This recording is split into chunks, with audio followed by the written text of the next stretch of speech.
master's at this tertiary institute.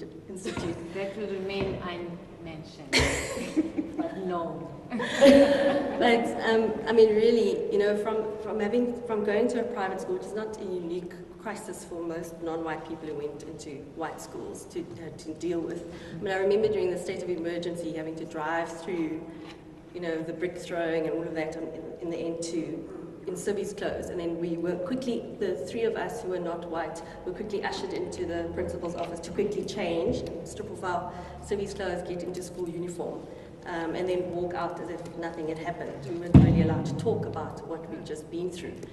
So to just deny that part of our existence. So, you know, it felt like you just keep strip off your brown skin and put on the white skin. But I think I had an amazing teacher in Standard 3 who really helped me to navigate my identity. And, you know, and for me, I needed to integrate my identities as quickly as possible to survive. And I managed to do that. And years later, and I felt like I'd had enough of taking off my own skin for the sake of white people, and I felt very comfortable in my skin. And as soon as I studied psychology and got to masters, I felt like it was torn away. It was probably the most exclusionary racist experience that I had in my life. And because I was studying psychology, you know, you become, as Deborah said, you become very pathologized. Everything I said was either not heard or it was something that was wrong with me.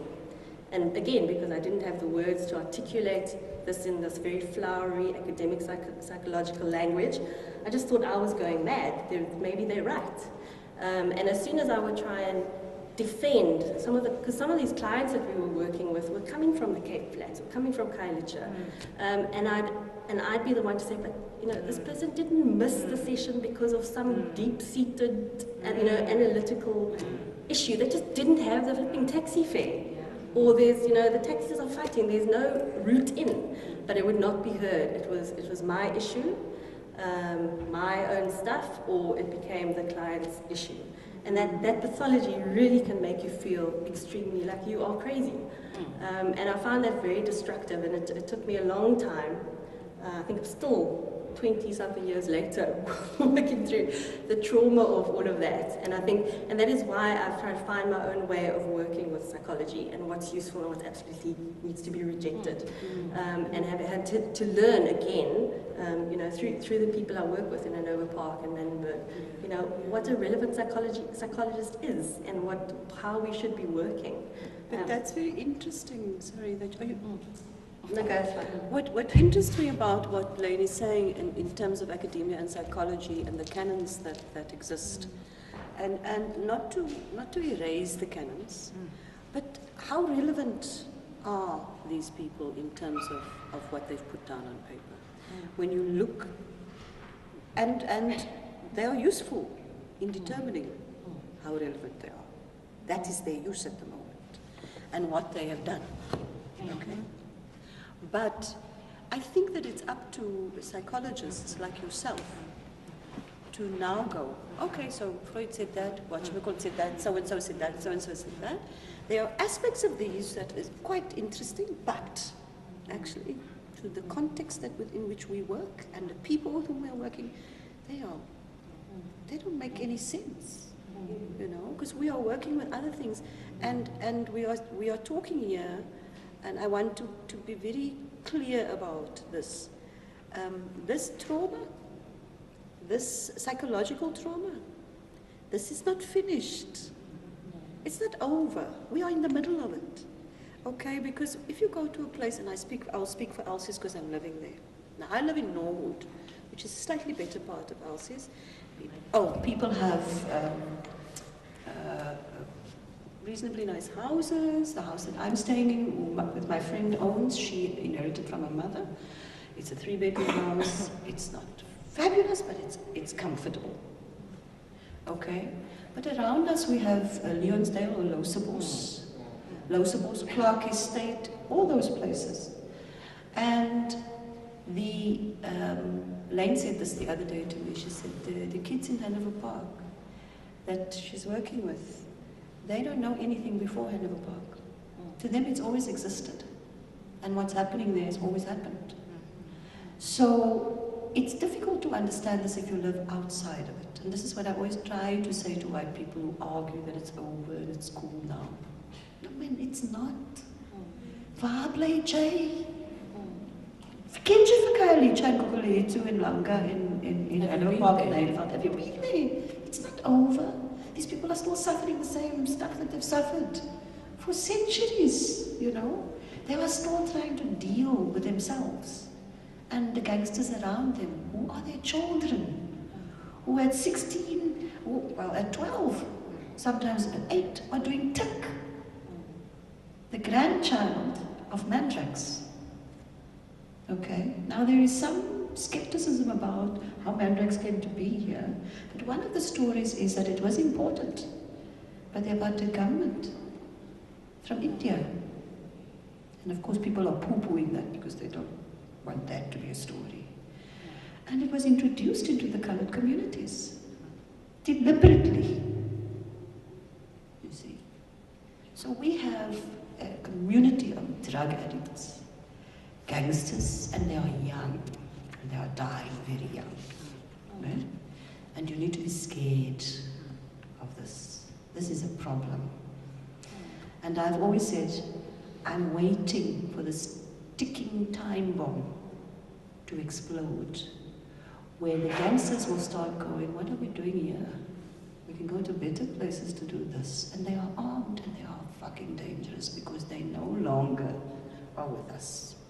They left a long time ago, okay?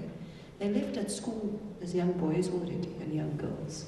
So this is what we are sitting with in our communities. And this trauma and this psychological stuff is as a direct result of our history. Make no mistake about it.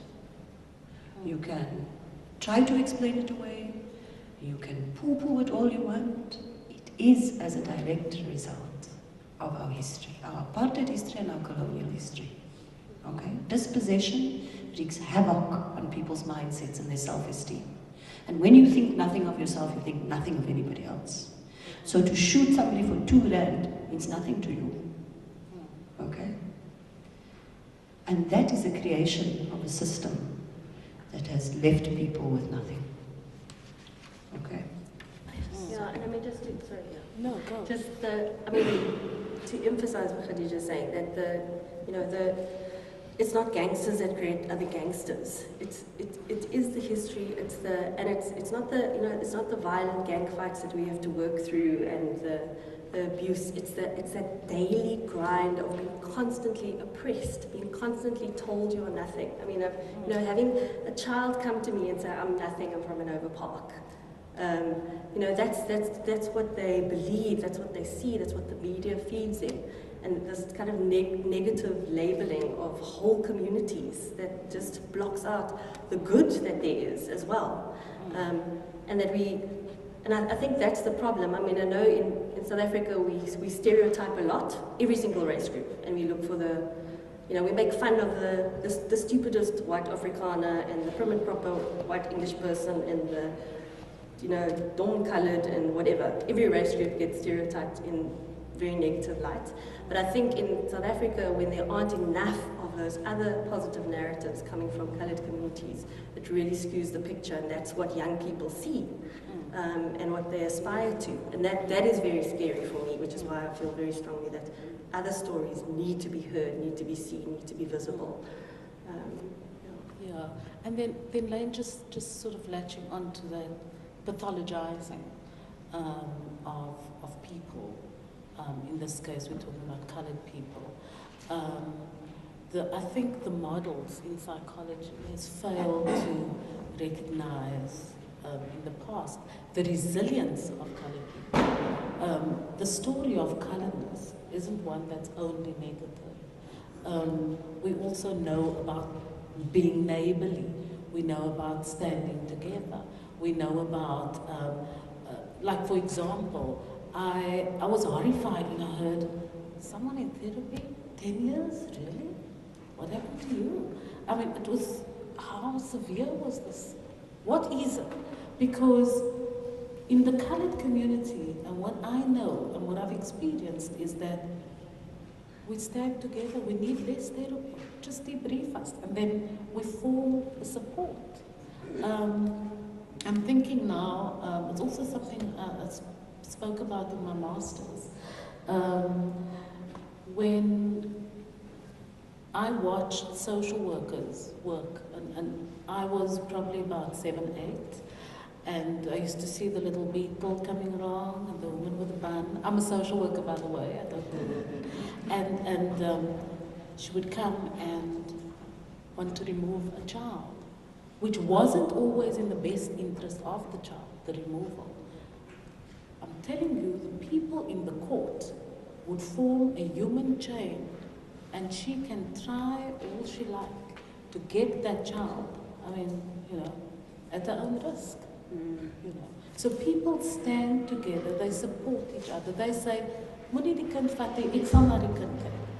Don't take the child out of this environment. Where are you going to put this child? So we also have stories of where there's that, almost like a family. Yeah. Your neighbor becomes your family. There's community. It's sense of community. There's community. That's for sure. So what happens to, there is a sense of community, there's a connection, and there is language people can fall back on as the language that holds people together. What happens to a young person who leaves that community and comes to a place like this at university, from that environment that you described so eloquently, the violence that is done to people on a daily basis, you know, this daily grinding?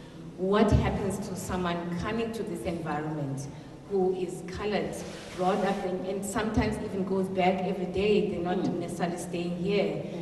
How might we understand all of this that happens within themselves, without themselves, and this sense of, I mean, I think these metaphors that you've all used, this idea of, you know, taking off your clothes as soon as you enter the space, which really metaphorically means you take on the wideness, because now you're no longer from that, and you're kind of washing away that. You take on a new identity. What does that look like? I mean, you have all, either you have children or you've worked with young people.